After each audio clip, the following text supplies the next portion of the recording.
Hi, welcome to What We Learned This Week, where it might not matter, but we're going to talk about it anyway. Welcome to episode 9. I'm Chalene. And I'm Liz. Liz and I have something really exciting planned for you. Really exciting. We are going to bring our mothers on, and they're going to tell us what they learned this week. Woo woo! In honor of Mother's Day and women all around the world and those that have shared their lives with us, for us, and anything else special about that?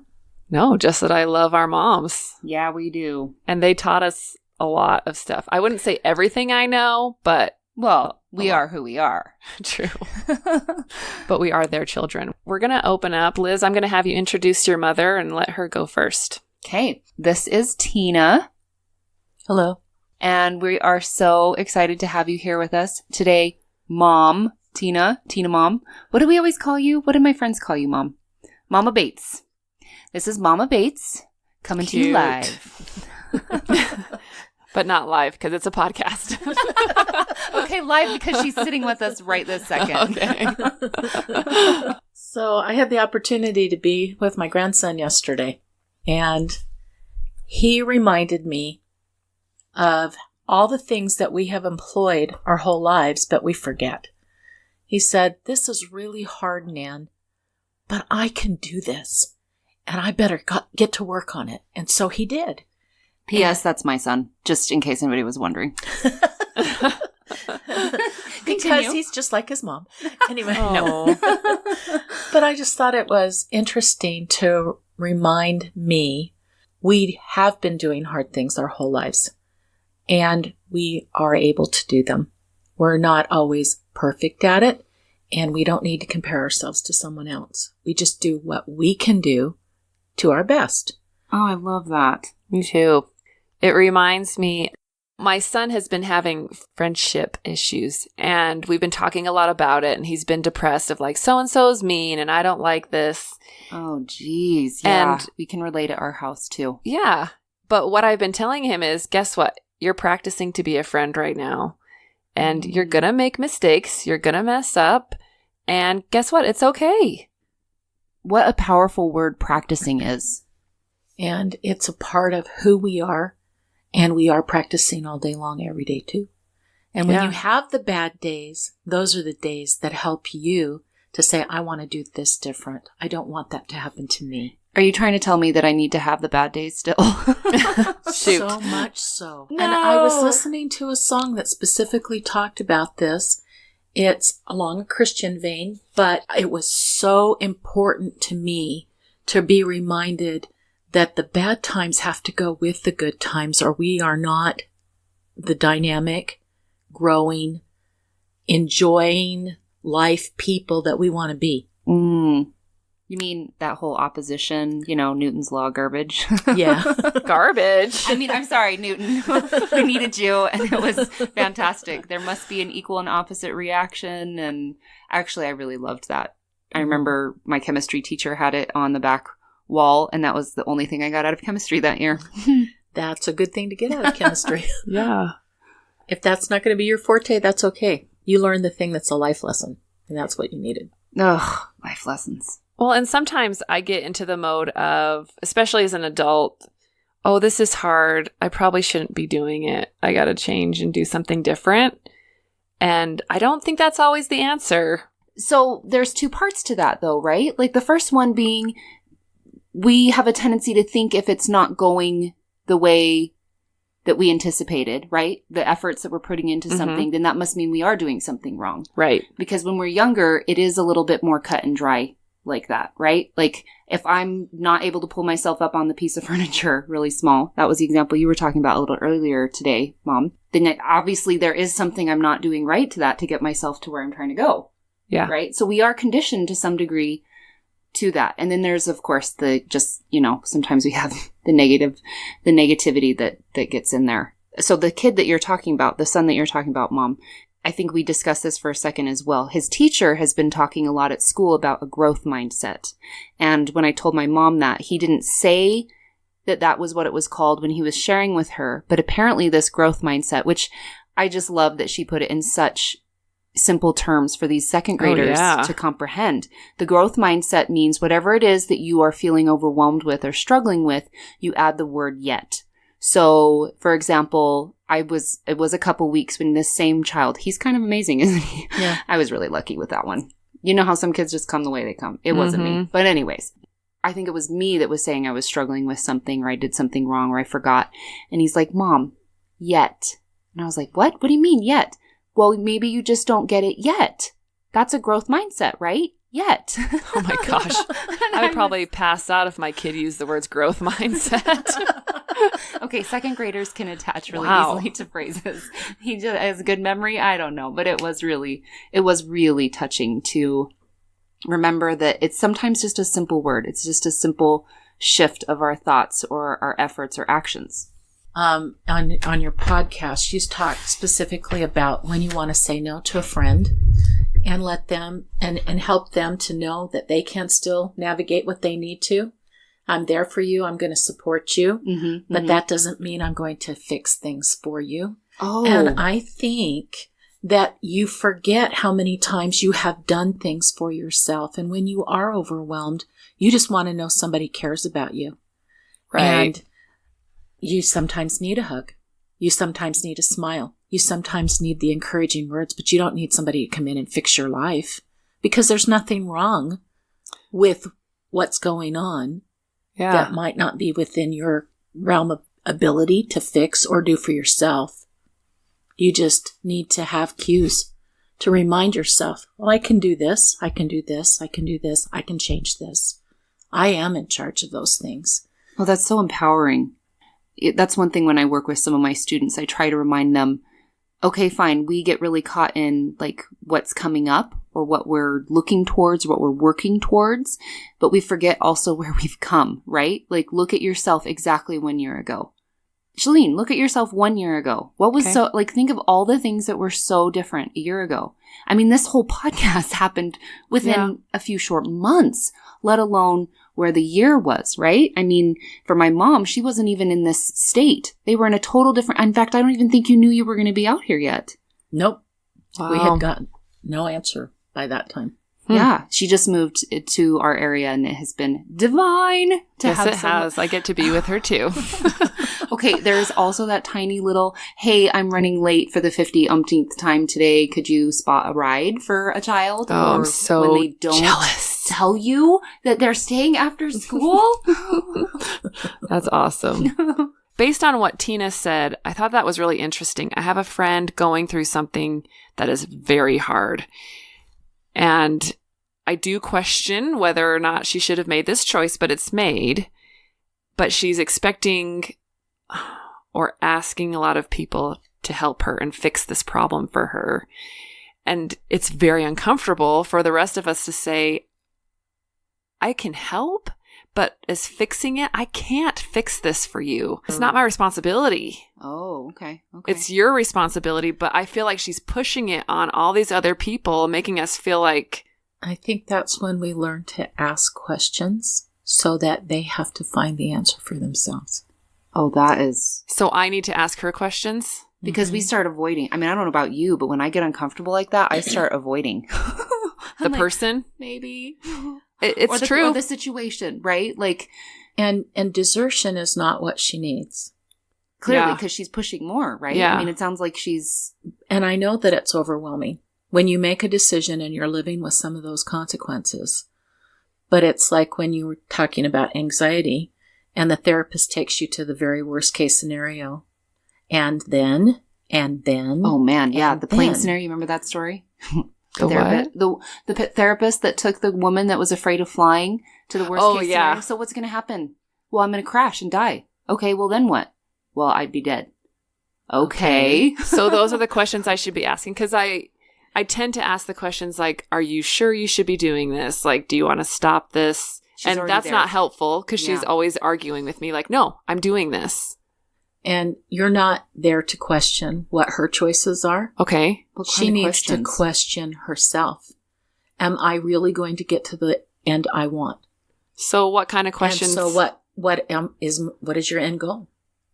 Are you going to get where you want to go by making this choice? Because it's not about the choice anymore. So what you're saying is she tapping in more to her intention behind this whole thing? Because somewhere there's something crossed, right? In what she's seeking from other people? As you see it, maybe. And so asking her to define what she wants, and if this is going to get her there, and if so, how many steps is it going to take her to get there? And what does she have to do to make each step happen? Okay, I like that. So you're helping her break it down. But also what I'm seeing, and this is from my own lens, so this may not even be anything that she's worried about, but what I'm seeing is she's very focused on this goal, but everything else is falling apart, and that's the part she wants everyone to fix for her. And so should I be asking her, like, what do you want, this part that you want me to fix for you or help you with? What is your end result here?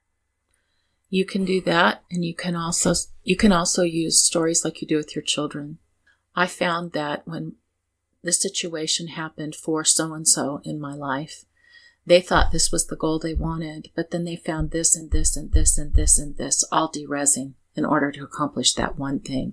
And I use the word derezzing because I don't always have all the ways to articulate what I want to say. But if my end goal means that I am throwing everything else that is good in my life away. Yes, absolutely. And I'm not seeing its worth, then have I an end goal that I really want to get in the long run? Yeah. So maybe if she's realigning with what her real purpose behind this is, other than come hell or high water, I'm getting to this end result, right? Like you're helping her entrench. What's the real purpose of the rest of this? Because then you can find more. I have a neighbor who adores someone else in our neighborhood who says this one phrase that I'm going to steal for 10 seconds, or quick shout out, Heather, in case you ever listen. She says that it's not about even striking balance, because balance makes you think like you've got to hold on to all the balls, or you must always be in perfect equilibrium. Okay. She uses the word harmony.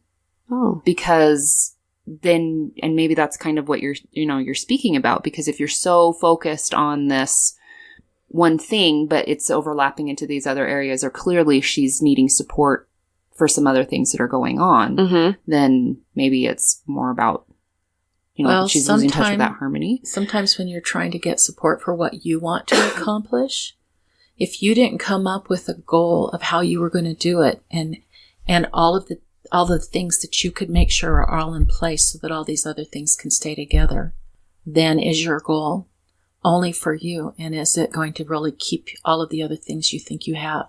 Well, and that's the painful part for me, to see that she didn't get those things done. And so she's calling and complaining and telling me all these things. And all I can say is, I'm so sorry. I'm so sorry. I literally... Sometimes all you can do is have them refined by asking them questions, by asking them how they can find answers to this. Okay. How do you see a way to resolve that? Oh, that's a good one. What do you think needs to happen so that this situation can change? Oh, that's a good idea. Okay. And I'm finding that I'm hearing and seeing more and more in the places where people can help you to come to a place where you're more reliant on better judgment and your end goals. Some people call it self-reliance. Some people call it, if I'm going to achieve my goal, I know I have to do it in a step-by-step place, so I'm still in charge. And you keep putting that back to them and let them be in charge of it. It's very empowering, too. Yeah. It is, and it's very overwhelming because you have to take onus for all your crap. Yeah. Well, that also means That's uncomfortable. that you are put in a position, though, too, of not consistently holding on to that for them either. Because what she's technically doing, I mean, we could go into a whole nother topic about this, but when she is calling and complaining or just whatever else is going on, it's dumping on you so that you fix and take care of it, which is exactly what you're concerned about. It's putting you in a position where she doesn't want to deal with it. But you've talked about your friends that tell you, I can be there for you and I can support you, but I really have this going on in my life, so I can't make that happen for you right now. Right, I can't drop this. But I love you. Literally in the I middle care of. about you. I want to help you. She always letting asks, you know that I care about you. She but always I'm not going asks to that fix next. it for you. How can I help right now? What do you need in this moment? Can I give you a hug? Like, and even just those simple questions are very, I don't know. Well, what do I need? Or how can I get, well, actually, this really made a difference. Thanks for listening. I'm going to go home and cry about it some more or whatever. Or maybe I can send a card out of my own after I've heard what you're going through and let you know you're in my prayers, or that I care about you, or that I'm Still sending thinking you of you. good thoughts, or I'm asking for the universe to help give you an uplift right now. Or have a growth mindset. You're not there yet, but it's okay. Wait, no. It doesn't matter what it is. What we do is we take back what is ours to be responsible for. If we create the situation, there is a way for us to get out of it most of the time. Ugh. Not every time. There is going to be a time when we need an authority, like a policeman, to come in and stop someone from taking away your... Right. There's times where we have to have your support. Someone's safety. violating. Yeah. Okay. Or to help you to retrieve something because someone thought, I can have whatever you've got. And I don't have to pay for it. You did it, and I'm going to take it. Those situations are different. Yeah. The ones that we make for ourselves, though, that we can be in charge of, even someone who's struggling with an addiction, there is still ways for them, steps they can go through so that the addiction doesn't take over their lives. They can find new ways to cope with what's going on in their life. Well, I heard really this. true. This makes me think of something I did just hear the other day, too. In fact, I think it was another podcast where she talked about, we wouldn't be on the side going, I don't know how to do this, if we knew how to do it, right? The whole point is that we don't, but that doesn't mean that you can't or that it's, impossible or whatever. It just means yet, right? And that as you are figuring it out, you're a smart, capable person who got to this place in the first place, right? So that we can do it. We can, just with maybe time or step by step or... Well, and ownership. I was thinking about my brother who had some health problems as a youngster and put on a lot of weight. Like, he was really big. And my mom decided, I'm going to put you on Weight Watchers. And she kind of went through the steps and did it. And he was not invested at all. And it did nothing. And when he finally made the decision of like, okay, this is something I really want to work on, it did. He changed the situation. So I agree with that. It's really been his own journey, his own experience, and therefore that outcome for him, huh? He had the ownership. It wasn't someone telling him to do something. He decided, I'm going to do this. Well, we have a real thing about agency, especially in this country. I like having freedom, and I like being in charge of it, and I don't like somebody else telling me how I'm going to have it and what I get to do with it. It's so true. I think that's what many women have undergone in the last probably only 100 years. Not that they weren't doing it in other ways with the restrictions of their time, but there were a lot more restrictions. You're allowed to be a stay-at-home mom if you want to be, and a professional, and working in the highest places throughout any part of the industries or any part of politics or any part of your community. You are able to do what you want to do because more and more people are saying women can do things too. It's just so crazy. It's been 100 years. That's it. Oh yeah, since suffrage? Yeah. I mean, that was a long time when women didn't have a voice. Yeah.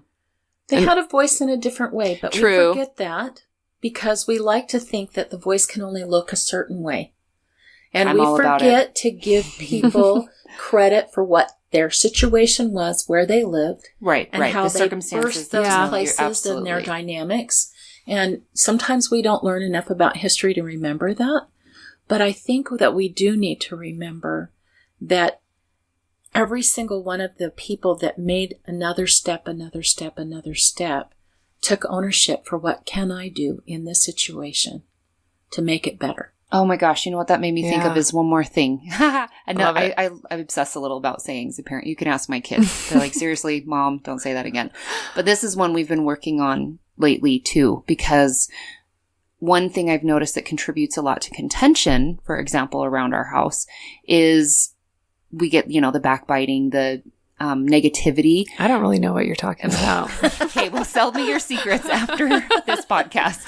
Mom, you too apparently have it down. Well, so one of the scenarios, though, was one of my sons was doing something. The other one, well, why isn't he getting in trouble for that? And why is he this? And do you think he left himself enough time? I have one that runs on the very skirts of time, like his mother.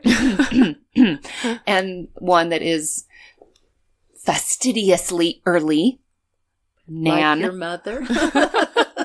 They're very different. Oh, gosh. On some things, I literally believe that if I am there at least 1 minute before time, not only am I on time, but I am early, and you should all be grateful. Okay, that's so interesting because I had a boyfriend in college who said that his belief was that people who were late constantly, it wasn't that they were being rude, is that they were optimists. They're like, oh my gosh, I have all this time to do this and this and this. So you're kind of an optimist. I'm massively optimistic when it comes to all time.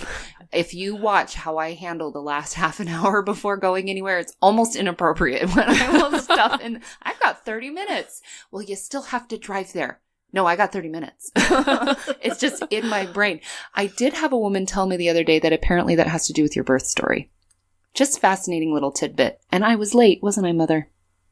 No, you weren't. Yes, I was. I was late. You told me I was late. I was due at the end of you August. Were late. Yeah, you were late. Okay. No. This has you to came be that early theory. in the morning. No, late as in due date. Gestation. Yes, that one. But I also think that it has something to do with your mindset and the way you're thinking. I've noticed that my daughter tends to think many steps into the future. Uh-huh. And because she is many steps into the future, she does think, I can get this much done in 30 minutes Yeah. before I have to go there. But she forgets the driving time, or she forgets this, or she forgets that something might take longer. Good times. Good Yeah. times. And I was taught, especially because my husband was in the military and because of the old school times, you're there 15 minutes before it starts because you should not be late for anything. Yeah. Wow. Yeah. Being late is the height of rudeness. Right. And being on time is late, right? That's correct. If Yeah. you're not there early, you're late. Yeah. Oh, man. I'm All late. the parts of my body rebel with those statements. Every single part of me is like, and I'm officially the rudest human. So, No, you're not. so this story, though, where Okay, the son sorry, was yeah. complaining about the other, it's all fitting. It's perfect. I have the son that likes to be early, the one that likes to be late. So the one that likes to be early was commenting on the other's possible inability to get everything done in a short period of time. I reminded him that if you're not part of the solution, you're part of the problem. I remember hearing that phrase once, and I have loved it because he stopped what he was doing. He's like, well, what do you mean? And I remind you are standing here criticizing what he is doing. And maybe he is not getting everything done. You don't know everything that's going on and why he's made the choice he has. Maybe it was really difficult to get up today. Maybe he just was being lazy. Yeah. You have no idea. So that's part of the problem. All you're doing is pointing your finger, complaining. Mm-hmm. You're not, anyways. And he kind of stopped and he was like, well, does he maybe need breakfast? Maybe I could help with, I mean, it No way. well, do you think he made breakfast for him? I don't know, but that's cool that he No, thought. he didn't. But it's, it's those sayings are good for a reason, right? We have sayings and questions. I love that you point out questions, Mom, because, Yes. and I forget that a lot Me with too. my boys. I want to lecture or tell them, or I think I'm teaching by telling them something. But I did We all are. that stuff the wrong way when I was younger, too. I I didn't do never everything got perfect any right off. lectures. I don't know what you're talking about. Well, and that goes back to practicing, right? Yeah. I was telling somebody the other day, she was crying about That's how why bad you're of such a... a good grandma. Wait, what? I can spoil it. I don't have to worry about the discipline. at the end. Exactly. Yes. I've already decided that's better. Yeah. She was sad about how something wasn't going right with her kids. And I said, I really think we should talk about motherhood like we talk about doctors, that doctors practice medicine. We're practicing parenthood all the What? time. Oh, I love that. Yeah. For all you moms out there, you are practicing amazing, wonderful, loved, gifted, and we are so grateful Yes, for you are. Happy Mother's Day. Okay. Thanks, Mom. Thanks, Teena. That was so fun. You're so smart. You are smart. We love you.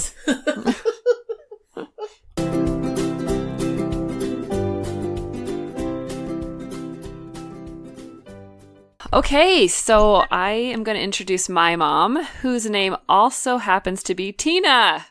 Whoop whoop. Oh, She hails. nice to meet you all, or talk to you all, or whatever that is. Yes, she's one of the wisest people I know, so I'm excited she's going to share all of her goodness with you. Oh, you are very sweet. She is very fantastic. I'm a little vinegar. It's fine. You know that. Well, I love it. Oh, I do thanks. like vinegar. All right, Mom, we're excited to hear about what you learned this week. What I learned this week was that we just really need to love ourselves exactly where we're at, whether Yes. whether we feel like we are competent or incompetent, whether we feel like we're overweight or we're just right, whether we're just, in whatever sphere we're in at the moment, just to love that part and learn from that part and embrace it, I guess. Oh, I love that. Me too. I can see too where if you're not loving yourself where you're at, do you think it's harder or easier to change? I think it's harder because you keep beating up on yourself because you're not what you think you ought to be, your ideal, Yeah. It was interesting. Jody Moore again. I heard her talk about goals. And she was saying something about how if your goal is to lose weight, for example, that wear clothes that make you feel good and confident, that look good on you, that fit. And then that I don't know. I don't know what to say, but if it gives you the confidence or a jumping off space, I don't know. What do you think? I think it honors you. I think you're honoring Yes. who you are. Yeah. That's kind of what I was thinking too, is, nobody really gets anywhere. Maybe it's a little bit about what we talked about for a moment with my mom, right? That it's this value we hold for ourselves, but it's a sense of ownership too, right? Like, and if we're going to honor where we're at, that's going to help us get where we're going. Nobody ever got anywhere by forcing themselves to do something that doesn't necessarily really allow them to be authentic, I guess, or, and I think that that's something that can be really useful. And I love that word, honoring yourself. Yeah, I guess another thing that I was thinking about too is how we try to force ourselves to do things around the house. Like, we have to do this. And it's like we pushing ourselves, we're beating ourselves. We got to get this done. But what if we turned it into, gosh, we love to do that. Like, there's a part of loving doing the dishes. And if you want to exercise, great, but love doing it instead of like, oh, I have to do this or else I won't lose weight, or I have to eat this because. Yeah. So maybe just love what you eat, love what you're doing instead of like, I have to do it because I will fail if I don't. So you mean finding joy in something? You should have seen poor Chalene's face over the dishes. Yeah, I was like, I don't know if it's possible to really love doing dishes. Finding joy in Maybe I could find joy in clean dishes. So if I say I'm getting to where I like having clean dishes, I don't know. I actually don't mind doing dishes. It's the putting dishes away that make me want to groan. So my husband and I have worked out a pretty sweet scenario where if I'm the one ending up washing the dishes, I'll bribe him with putting them away because I'm like, he hates washing them. He hates doing them. And I love putting all those dishes in the dishwasher. I love that feeling. It's my most favorite. That's cool. It's kind of nerdy, actually, but. Oh. Well, Mom, what I loved that you said is, putting love into it. Remember that? I think you told me about the experiment with the water. Oh, yeah. Do you want to tell about that? It was by a Japanese professor, and he had water, and he would freeze it. He would, there was one part where he would say loving words to the water, and then, it had to do with crystals. It was the molecules. Wasn't it the molecular level of the water itself was changed? So he had several different samples. Yes. And they had undergone different I thought he just held it and said the word. Maybe I'm trying. So like he held one and said love, and he held one and said hate, and held one and said. But then he would take it. Like, wasn't there pictures involved though? Well, he froze them after he said that, right? Okay. Yeah, he'd freeze them, and then it was the crystals that would form. Yes. Okay. Mm-hmm. And you said that the love and all of the positive words were like these beautiful, intricate patterns, right? Beautiful, like flowers. It was beautiful, like a beautiful wreath of flowers. And yeah.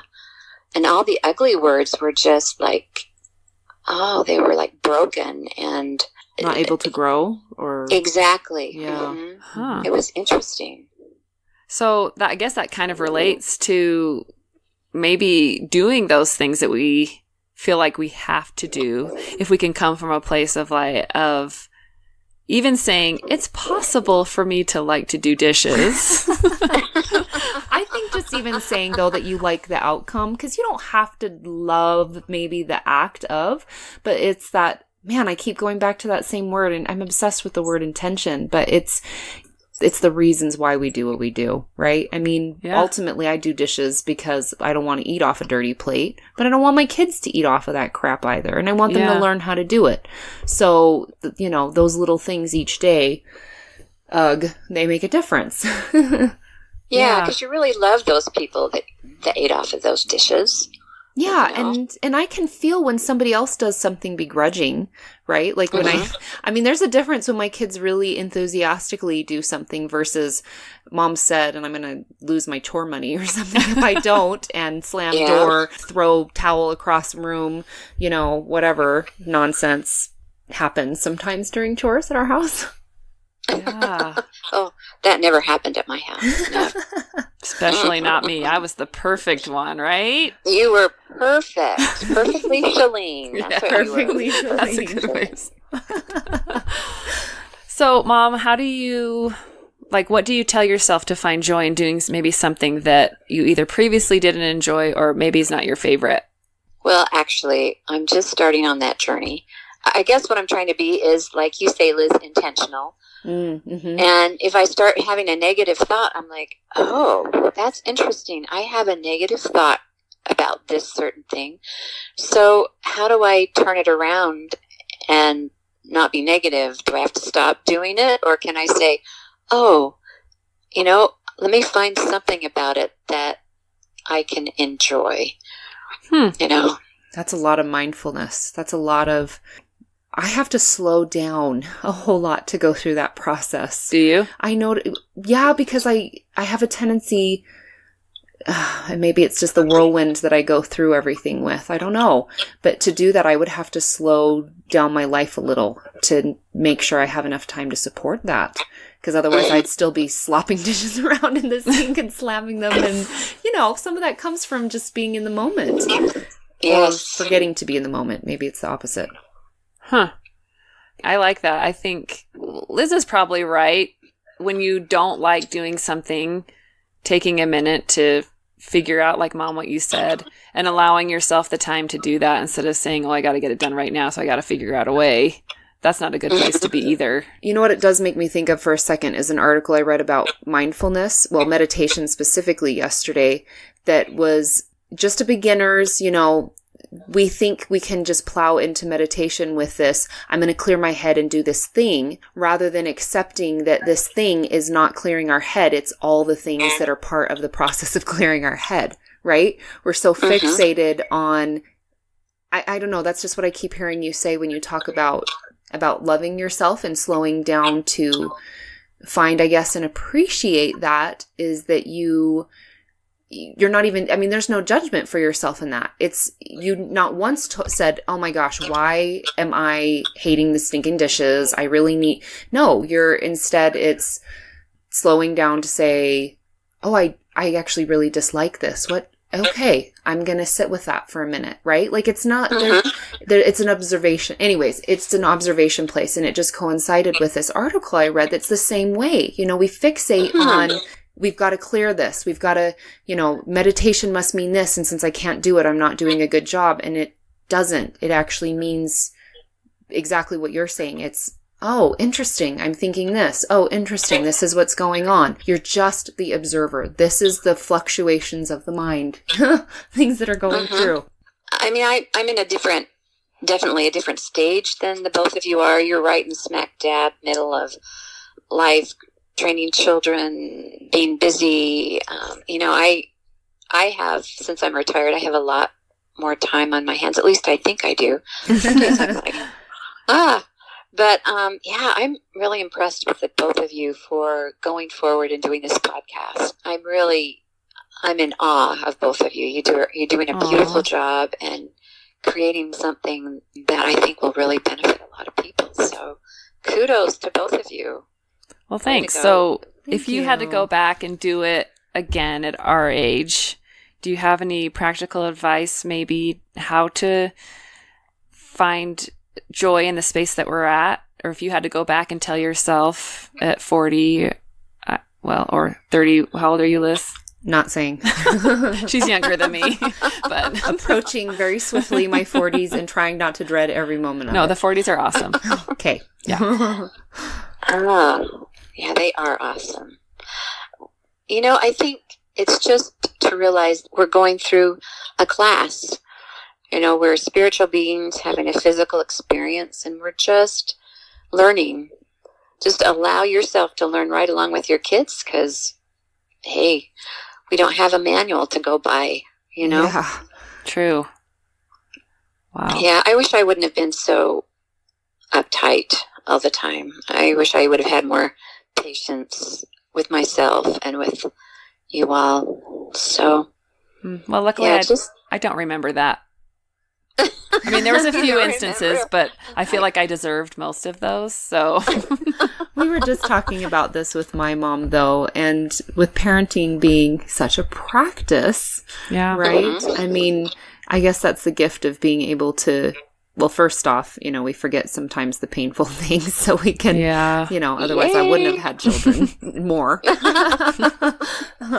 And that we have the gift and ability to move forward with all the good and wonderful things. And I think that's the other reason we really wanted to, I love this idea from Chalene to pull our moms into this podcast, because you guys are that inspiration largely for this.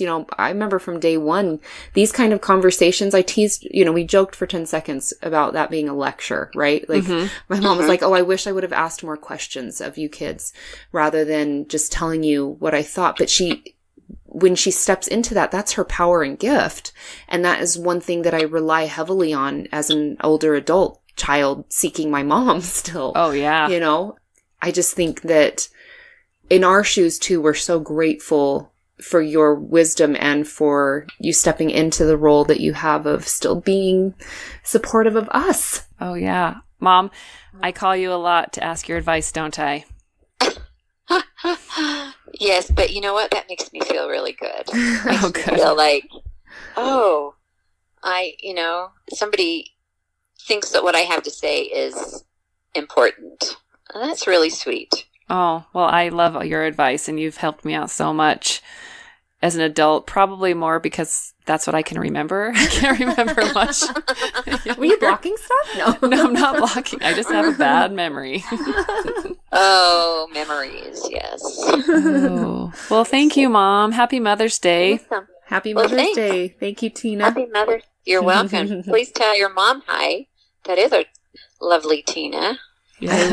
I will. She kind of did a corner wave as she was passing on through. Great. Love you, Mom. Well, I love you too. Happy Mother's Day to both of you and your mama too. So thank you. Okay, bye. You're welcome. All right. Love you guys. Bye-bye. Thank you for joining us today. I had so much fun, Liz. Me too. I love our moms. Me too. Say something else so I can say me too. I have to go to the bathroom. Me too. I'm so grateful that we got to do that and celebrate moms here a little bit today. We do not have a question of the week. No. We have a challenge. What? Dun, dun, dun. So every 5th Wednesday now, we are going to be talking about a challenge that we fulfill. And on our 3rd Wednesday, which will be when this lovely sucker airs for our May podcast episode. And on the third Wednesday, when this podcast airs, we will be sharing a challenge that we are interested in partaking of and offering to any of our listeners to do with us for the next 2 years. 2 years? 2 That's weeks. a real long time. Oh, man. Once again, head in the future, I guess. I don't even know.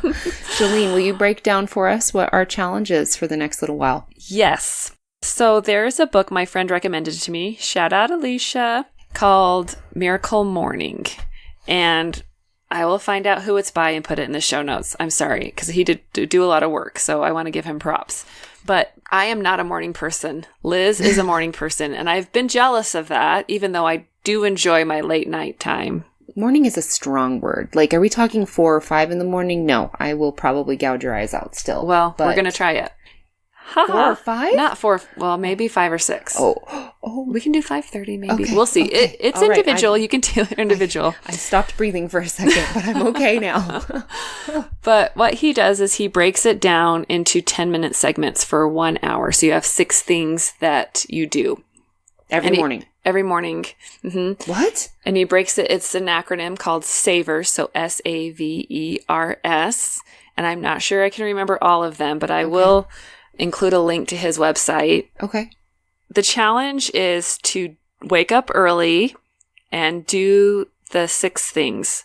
Our challenge for the month of May, since we have a 5th Wednesday, is the Miracle Morning Challenge.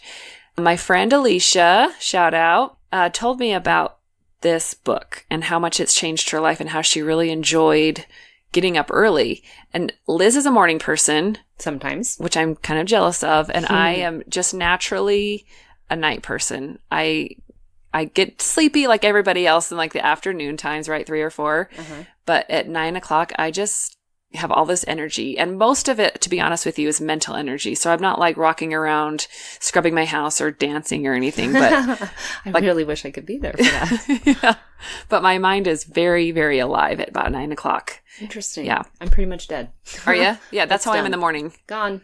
Ain't nothing there. Wow. Yeah. It takes me about like 2 hours to kind of get into the groove of life. Okay, so I guess that is a morning. Like, the second my alarm goes off, and I mean, I can fall back asleep, but I mean, once I get up, I'm like, okay, well, all right. I remember my mom saying, I hit the ground running. Yeah. And I was like, I have no idea what that is. But back to the challenge. So he breaks up the first hour of your day. He says to set your alarm 1 hour earlier. Did I give you the name of the person that wrote the book? No. Hal Elrod, I believe, just to give him props for coming up with this. You set your alarm 1 hour earlier than you typically would set it for, right? Because I set my alarm for when I have something I've got to do. Same? Yeah. Yeah. You're going to spend all of this time on self-development is what this first hour of your day is going to be. And you can divide your 60 minutes however you want, but he has 10-minute segments of what he does. Okay. The first one is silence. So for 10 minutes, you're going to take time for reflection, meditation, deep breathing, and praying. Whatever you want to do for those first 10 minutes is just silence. Okay. And try not to fall back asleep, Chalene. Which means get out of bed, Elizabeth. Probably, yeah. That's a good point. Number 2 is an affirmation. You find room to develop and repeat your positive affirmations. And if you don't have an affirmation, find one. You can find mantras or just you can find ideas online, but typically it's just something to do with maybe something that you're really seeking or kind of trying to bring into your life. Yeah. Mm-hmm. Number 3 is visualization. So visualize your goals. He says he has a vision board. I've been too lazy to create a vision board. Liz, do you have one? Pinterest. Oh yeah, that's a great idea. I have a Pinterest vision board. It's like usually that. a bunch of cheese ball quotes, but oh, I thought you meant the cheese ball recipes. That too. No. Remember how much I kind of like have a love-hate relationship with cheese? Depends on the day. Well, I was just thinking about your cheese spread from last week. I did do a cheese spread. Yeah, I did. Yeah. Okay, so then number 4 is exercise. Just a brief workout. Sit-ups, push-ups, a quick hit workout or Tabata.